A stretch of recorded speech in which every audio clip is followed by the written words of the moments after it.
Local news about local people. This is Newslink Indiana. Good evening, I'm Chris Bavender. Thanks for joining us. With the election only 48 days away, the governor's race is heating up. Today, a campaign stop by Mitch Daniels in Anderson. Supporters gathered at Gene's root beer stand to meet the Republican candidate and share their concerns.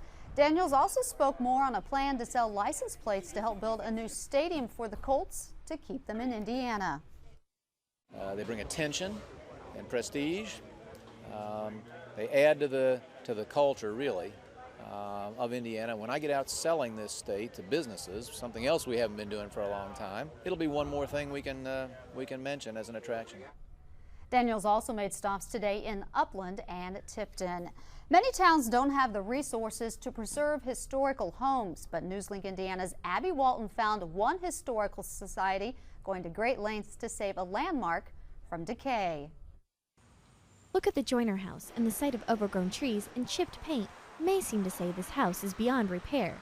But the Henry County Historical Society sees what used to be. I think people are just more looking at historic structures and homes that, there aren't a lot of them around, and a lot of our historic homes here in Newcastle have gone the way of the wrecking ball. The society, located next door to the house in Newcastle, bought it in January from previous owner Trudy Joyner, who lived there since the 1950s. When Trudy lived here with her sons, she would measure kids as they got older and older, and you can see some of the people that she's measured at the time. Richard McKnight, president of the Society's board, says they'll renovate the home and use it to house their offices, genealogy library, and community center. McKnight says the Society hopes to start its renovations on the Joyner house in late September. He says during this time they'll be holding special classes on how to properly preserve old porches and windows.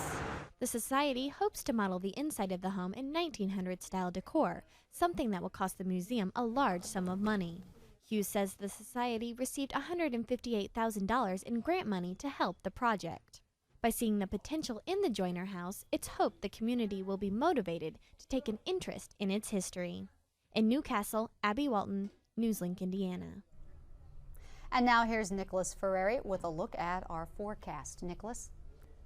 Thanks, Chris. Tonight, look for a low of 65 degrees under partly cloudy skies. Tomorrow, the chance for rain and thunderstorms. Our high will be 80 degrees. Chris, back to you.